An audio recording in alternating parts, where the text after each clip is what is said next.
Hello दोस्तों, नमस्कार।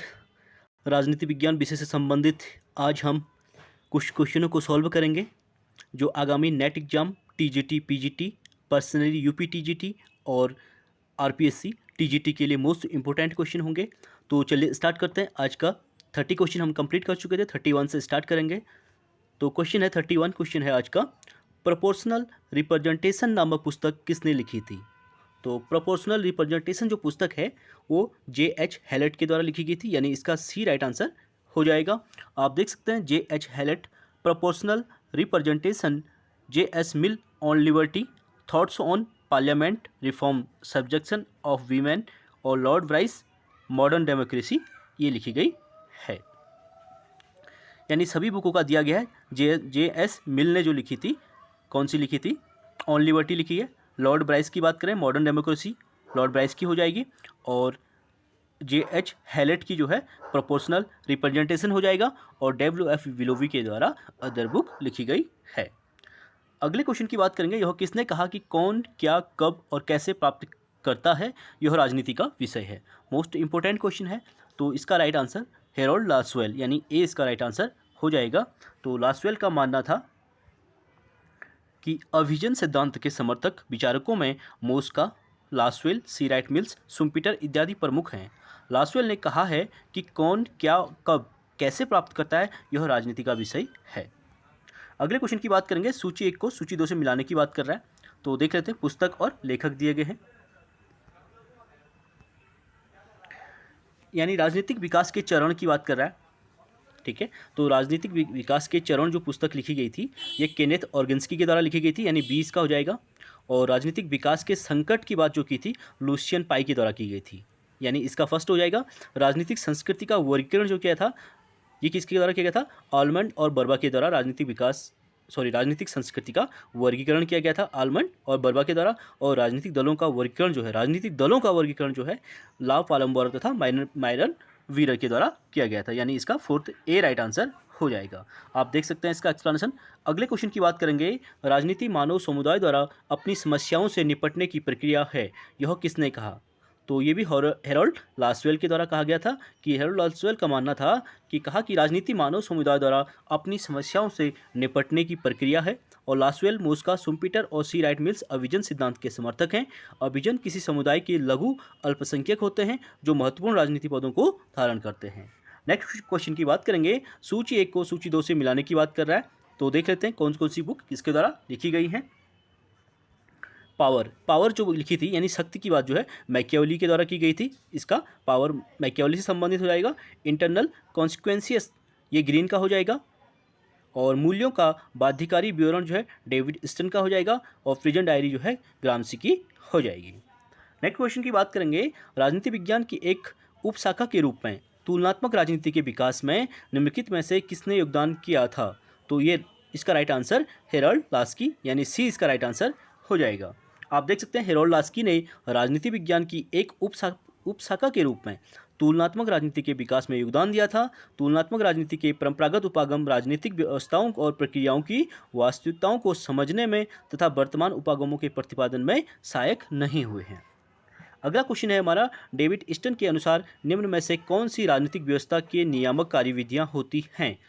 तो डेविड ईस्टन के अनुसार जो राजनीतिक व्यवस्था में नियामक कार्यविधियां हैं वो सामाजिक सांस्कृतिक मानदंड हैं, यानी ए इसका राइट आंसर हो जाएगा। आप देख सकते हैं समाज स्वयं एक व्यवस्था है जिसका निर्माण राजनीतिक व्यवस्था के अतिरिक्त अन्य व्यवस्थाओं जैसे आर्थिक, सामाजिक, सांस्कृतिक, शैक्षणिक, धार्मिक आदि व्यवस्थाओं से होता है। इसीलिए जो है डेविड ईस्टन विश्व सामाजिक और सांस्कृतिक मानदंडों को राजनीतिक व्यवस्था में नियामक कार्यविधियां मानते हैं। अगला क्वेश्चन की बात करेंगे। निम्नलिखित में से किसने राजनीतिक व्यवस्थाओं को राजनीतिक प्रजातंत्र, परिरक्षक प्रजातंत्र, आधुनिकी अल्पतंत्र, सर्वसत्तात्मक अल्पतंत्र और पारंपरिक अल्पतंत्र में वर्गीकृत किया है? तो एडवर्ड सिल्ज के द्वारा किया गया था, यानी ए इसका राइट आंसर हो जाएगा। 38 का क्वेश्चन एक्सप्लेनेशन आप देख सकते हैं। एडवर्ड सिल्ज ने राजनीतिक व्यवस्थाओं को राजनीतिक प्रजातंत्र, परिरक्षक प्रजातंत्र, आधुनिकी अल्पतंत्र और सर्वसत्तात्मक अल्पतंत्र और पारंपरिक अल्पतंत्र में वर्गीकृत किया है। तुलनात्मक राजनीति के ग्रंथों में राजनीतिक व्यवस्था शब्द का प्रयोग दिन प्रतिदिन बढ़ता जा रहा है। राजनीतिक व्यवस्था की संकल्पना राज्य और सरकार से संबंधित होती है। अगला क्वेश्चन है हमारा, नीचे दिए गए कूट की सहायता से निम्नलिखित पुस्तकों के प्रकाशन का क्रम बताइए कह रहा है। तो इसमें देख लेते हैं। सबसे पहले the two treaty of government, ये किसके द्वारा, जॉन लॉक के द्वारा लिखी गई थी पहली पुस्तक, ठीक है। उसके बाद एक ग्रामर ऑफ पॉलिटिक्स, ये लास्की की हो गई। Anarchy state and utopia Robert Nozick की हो जाएगी। The end of the history and the last man, ये फ्रांसिस फुकुयामा, यानी सबसे पहले लॉक के द्वारा लिखी गई थी, उसके बाद लास्की, उसके बाद नॉजिक और अंत में फ्रांसिस फुकुयामा के द्वारा लिखी गई थी। नेक्स्ट क्वेश्चन की बात करेंगे, राजनीतिक विकास का सूचक निम्नलिखित में से कौन सा नहीं है। तो यहाँ पर नहीं है पूछ रहा है राजनीतिक विकास का सूचक, तो इसमें भाईचारा यानी सी इसमें रॉन्ग हो जाएगा। सी नहीं है, वहाँ की क्षमता, समानता, भेदभाव, विभेदीकरण जो है राजनीतिक विकास के सूचक हैं। आप देख सकते हैं लुसियन पाई ने राजनीतिक विकास से संबंधित इन तीनों लक्षणों को समानता, क्षमता और विभेदीकरण कहा है। लुसियन पाई राजनीतिक विकास की अवधारणा पर गहराई से विचार करने वाले प्रमुख विद्वान हैं। उनके अनुसार राजनीतिक विकास का अर्थ करते समय इसके निर्माणक तत्वों को ध्यान में रखना आवश्यक है। अगला क्वेश्चन है हमारा, सूची 1 को सूची 2 से मिलाने की बात कर रहा है, सूची 1 को सूची 2 से, तो इसको देख लेते हैं।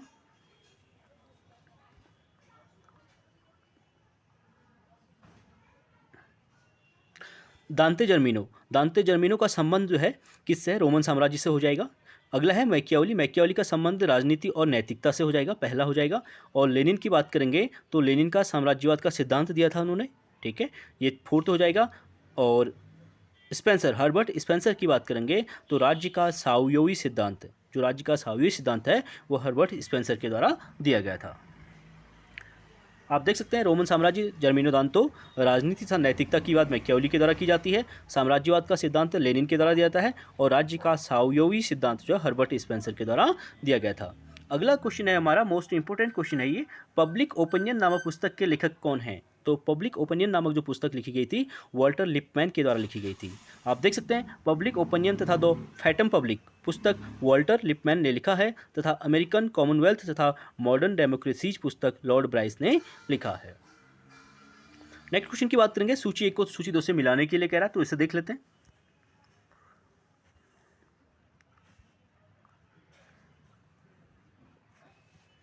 तो इसका लॉर्ड एक्टन ने जो दिया था, शक्ति भ्रष्ट करती है किंतु शक्ति बिल्कुल ही विकृत कर देती है।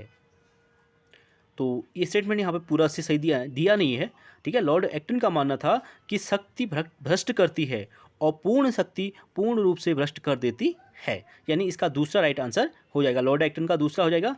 हेरोल्ड लासवेल की बात करेंगे, लासवेल जो है शक्ति विनिश्चयों के निर्माण में एक सहभागिता की बात करते हैं, ठीक है। लासवेल के द्वारा सहभागिता की बात की जाती है। और पेरेटो की बात करें तो पेरेटो इतिहास कुलीन तंत्रों का कब्रिस्तान है, ये पेरेटो का हो जाएगा। और रॉबर्ट डेहल की बात करेंगे तो रॉबर्ट डेहल राजनीतिक व्यवस्था मानव संबंधों का एक सतत प्रतिमान है जो शक्ति, अधिपत्य अथवा सत्ता को समाहित करती है, ये रॉबर्ट डेहल का मानना है। आप देख सकते हैं इसको एक्सप्लेनेशन को। अगला क्वेश्चन की बात करेंगे, निम्नलिखित में से कौन सुमिलित नहीं है पूछ रहा है, तो इसमें देख लेते हैं। इसका शक्ति अभिजन सिद्धांत जो है ये सी राइट मिल्स के द्वारा दिया गया था, इसमें पेरेटो दिया गया है, बी इसमें रॉन्ग हो जाएगा, बाकी और राइट हो जाएंगे। अल्पतंत्र का लौह सिद्धांत जो है रॉबर्ट मिचेल्स के द्वारा दिया गया था, ये राइट हो जाएगा। शासक वर्ग की बात रॉबर्ट मोस्का करते हैं, ये भी राइट हो जाएगा।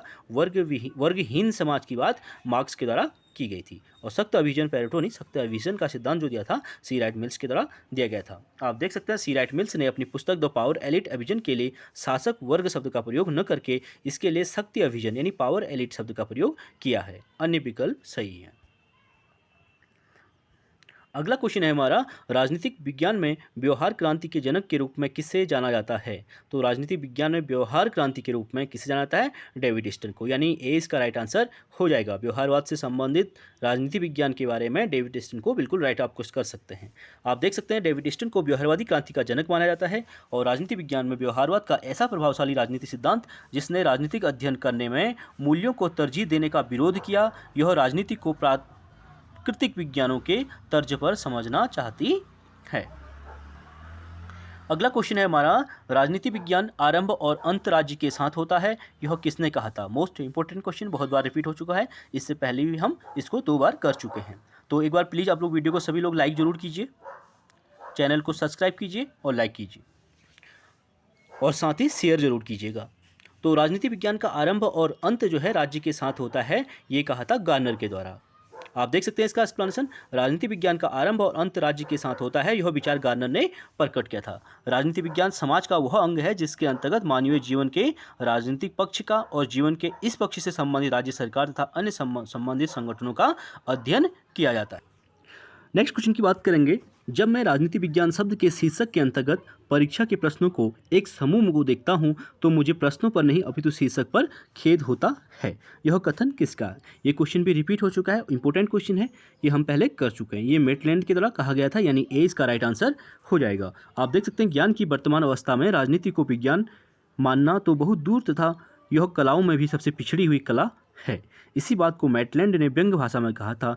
जब मैं राजनीति विज्ञान शीर्षक के अंतर्गत परीक्षा के प्रश्नों को देखता हूं तो मुझे प्रश्नों के प्रति नहीं वरन शीर्षक के प्रति खेद होता है।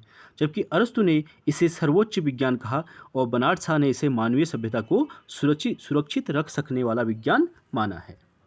अगला क्वेश्चन है हमारा, राजनीति विज्ञान समाजशास्त्र का वह भाग है जिसमें राज्य के आधार पर तथा सरकार के सिद्धांतों पर विचार किया जाता है। यह कथन किसका है? तो इसका राइट आंसर पॉल जेनेट हो जाएगा, यानी सी के द्वारा कहा गया था।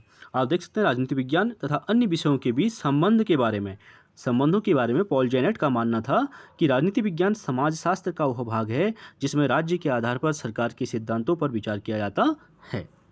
नेक्स्ट क्वेश्चन की बात करेंगे। निम्न चिंतकों में से किसने राजनीति विज्ञान को प्रमुख विज्ञान या मास्टर साइंस कहा था?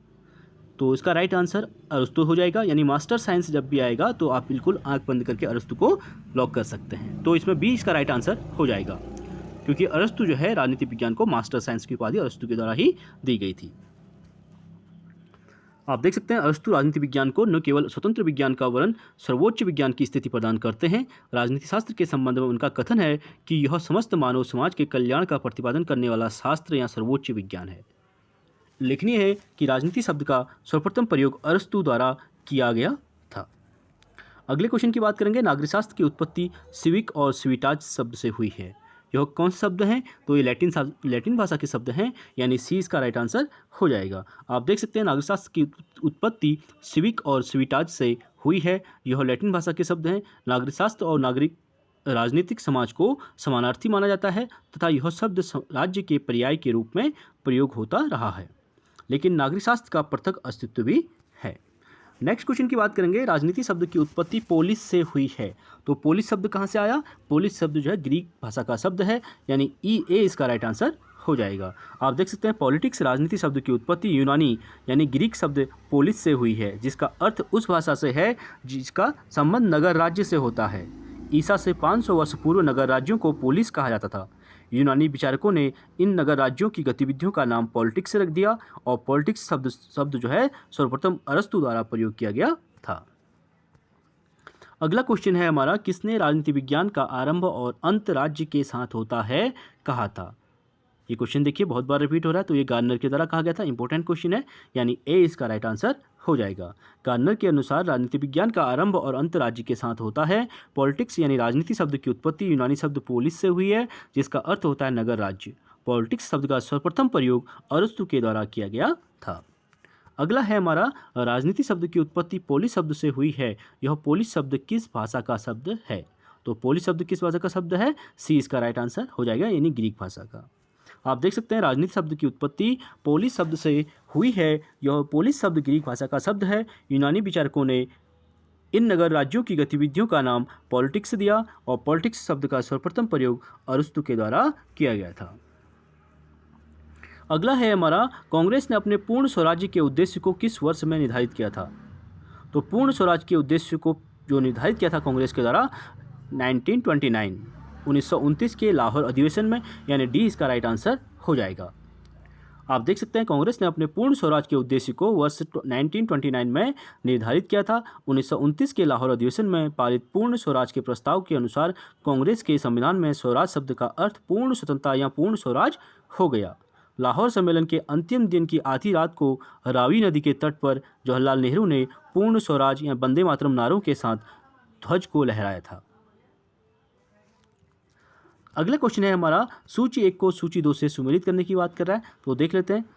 इसका जो है दर्शन शास्त्र का संबंध किससे हो जाएगा? मनु से, यानी इसमें मन दिया गया है, हाँ मन से भी बिल्कुल राइट आंसर मन हो जाएगा। दर्शन शास्त्र का संबंध जो है मन से हो जाएगा। और राजनीति विज्ञान का संबंध किससे हो जाएगा? इसका शक्ति से। राजनीति विज्ञान का संबंध शक्ति से, और अर्थशास्त्र का संबंध व्यापार से, समाजशास्त्र का संबंध स्तर विन्यास से। आप इसका एक्सप्लेनेशन एक बार और देख सकते हैं। अगले क्वेश्चन की बात करेंगे, सूची 1 को सूची 2 से मिलाने की बात कर रहा है। कूट की सहायता से सही उत्तर का चयन कीजिए। तो इसका भी देख लेते हैं। दर्शन शास्त्र, वही फिर क्वेश्चन दोबारा रिपीट हुआ है। तो दर्शन शास्त्र का संबंध मन से, राजनीति विज्ञान का संबंध शक्ति से, अर्थशास्त्र का संबंध व्यापार से, समाजशास्त्र का संबंध स्तर विन्यास से हो जाएगा। अगले क्वेश्चन की बात करेंगे। नागरिकशास्त्र शब्द की उत्पत्ति सिविक और सिविटास शब्द से हुई है। यह कौन से शब्द हैं? यह ग्रीक भाषा के शब्द हैं, यानी डी इसका राइट आंसर हो जाएगा। नागरिकशास्त्र शब्द की उत्पत्ति सिविक और सिविटास शब्द से हुई है। यह ग्रीक भाषा के शब्द हैं। एक ऐतिहासिक दृष्टिकोण से नागरिक समाज की अवधारणा का वास्तविक अर्थ 2 बार अपने मूल शास्त्रीय रूप में परिवर्तित हुआ है। पहला परिवर्तन जो है फ्रांसीसी क्रांति के बाद, और दूसरा यूरोप में साम्यवाद के पतन के दौरान। अगला क्वेश्चन है हमारा, नागरिक शास्त्र के शिक्षण का प्रमुख लक्ष्य अच्छे नागरिक तथा उच्च श्रेणी का नागरिक चरित्र उत्पन्न करना है। यह किसने कहा था? ये विनिंग एंड विनिंग के द्वारा कहा गया था, यानी सी इसका राइट आंसर हो जाएगा। आप देख सकते हैं विनिंग एंड विनिंग के अनुसार नागरिक शास्त्र के शिक्षण का प्रमुख लक्ष्य अच्छे नागरिक तथा उच्च श्रेणी का नागरिक चरित्र उत्पन्न करना है। लोकतांत्रिक व्यवस्था की बेहतर जानकारी नागरिक शास्त्र से ही मिलती है। अगला है हमारा, किसने कहा नागरिकशास्त्र अधिक और कम मानव ज्ञान की वह उपयोगी शाखा है जो नागरिक से संबंधित प्रत्येक चीज का वर्णन करती है? तो ये कहा था गार्नर के द्वारा। आप देख सकते हैं गार्नर ने नागरिक शास्त्र को परिभाषित करते हुए कहा कि नागरिक शास्त्र अधिक और कम मानव ज्ञान की वह उपयोगी शाखा है जो नागरिक से संबंधित प्रत्येक चीज कम वर्णन करती है। अगला है, किसने कहा नागरिकशास्त्र नागरिकता का विज्ञान और दर्शन है? तो नागरिकशास्त्र नागरिकता का विज्ञान और दर्शन है, किसने कहा था? ये प्रोफेसर E.M. वाइट के द्वारा कहा गया था, यानी बी इसका राइट आंसर हो जाएगा। आप देख सकते हैं प्रोफेसर M. वाइट ने कहा कि नागरिकशास्त्र नागरिकता का विज्ञान और दर्शन जो है दोनों है।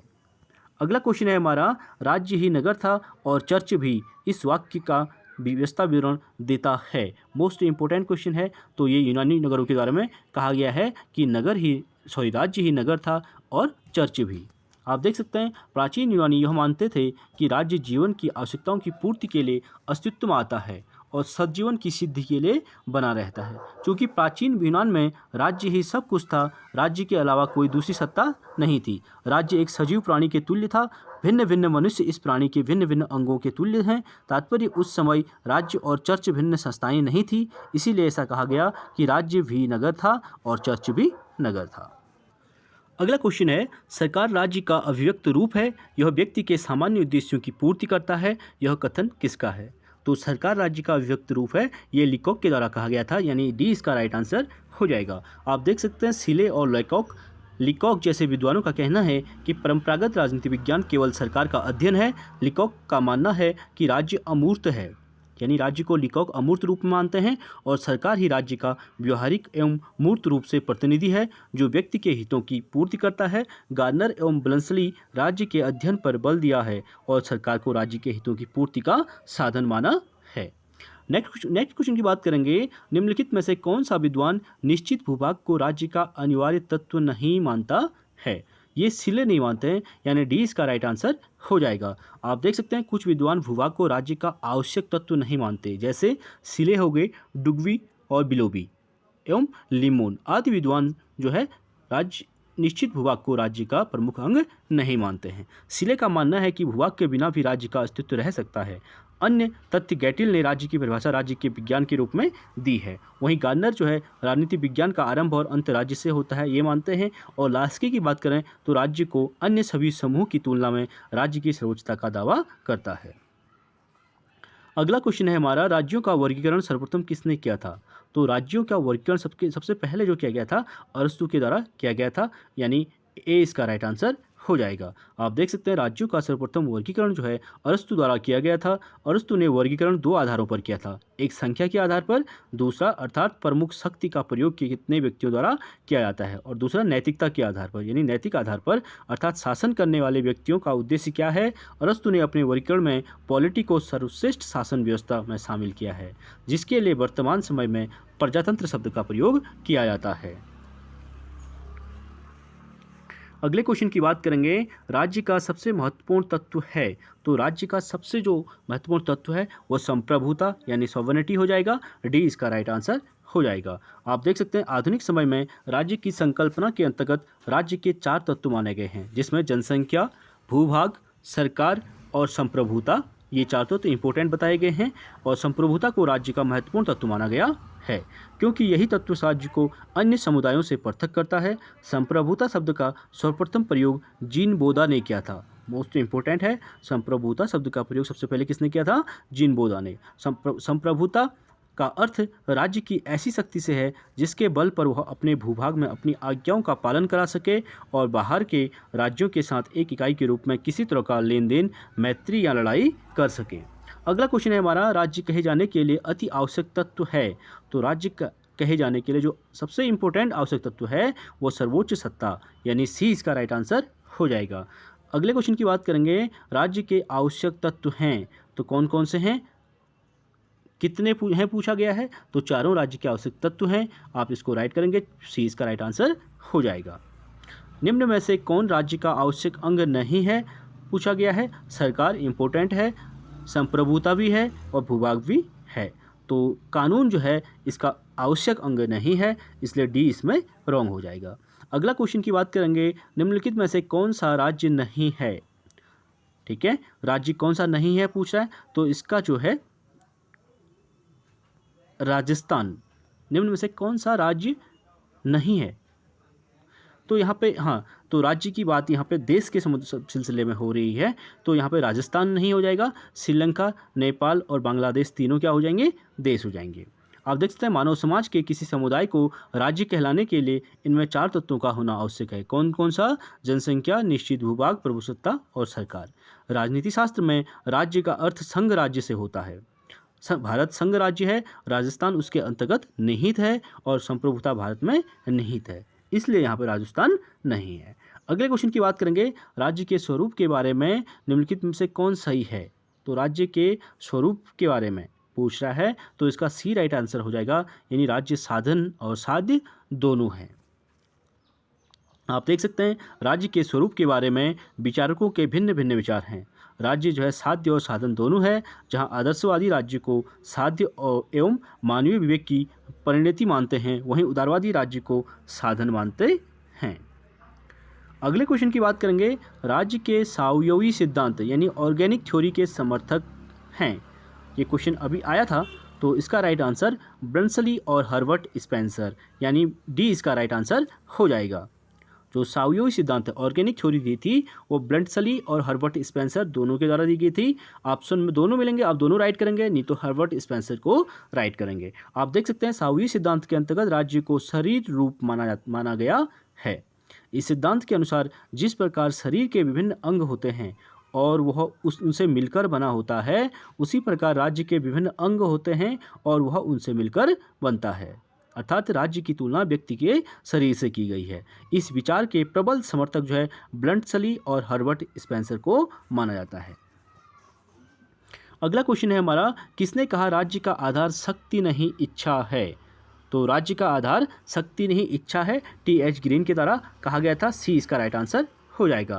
ग्रीन ने संप्रभुता पर अपना विचार प्रतिपादित करते हुए बताया कि राज्य का आधार शक्ति नहीं बल्कि इच्छा है। इस प्रकार ग्रीन का संप्रभुता से अभिप्राय है सामान्य हित पर आधारित ऐसी सर्वोच्च नैतिक शक्ति जो सामाजिक मान्यता प्राप्त किसी एक व्यक्ति या व्यक्ति समूह के माध्यम से अभिव्यक्त होती है। अगला क्वेश्चन है हमारा, यह कथन किसका है कि बिना भूभाग के भी राज्य का अस्तित्व रह सकता है। तो बिना भूभाग के भी राज्य का अस्तित्व रह सकता है, ये सिले का मानना था, यानी सी इसका राइट आंसर हो जाएगा। आप देख सकते हैं मनुष्य के किसी भी समुदाय को राज्य कहलाने के लिए इसमें 4 तत्वों का होना आवश्यक है, जनसंख्या, निश्चित भूभाग, संप्रभुता और सरकार। और लेकिन सिले का यहाँ मानना है कि भूभाग के बिना भी राज्य का अस्तित्व हो सकता है। अगला है, किसने राज्य का इस प्रकार वर्णन किया है कि वह संपूर्ण विज्ञान में साझेदारी है, संपूर्ण कला में साझेदारी है, प्रत्येक सद्गुण और सभी पूर्णता में साझेदारी है। तो ये साझेदारी की बात जो है एडमंड बर्ग के द्वारा की गई थी, यानी ए इसका राइट आंसर हो जाएगा। आप देख सकते हैं एडमंड बर्ग को 1729 टू 1797 ईस्वी इंग्लैंड के अनुदारवादी विचारक हैं ये, और इनके अनुसार निस्संदेह समाज एक समझौता है, परंतु हमें यह समझ नहीं बैठना चाहिए कि राज्य नमक मिर्च के व्यवहार में साझेदारी है। यह संपूर्ण विज्ञान में साझेदारी है, संपूर्ण कला में साझेदारी है, प्रत्येक सद्गुण और सभी में पूर्णता से साझेदारी है। ये एडमंड बर्क का मानना है।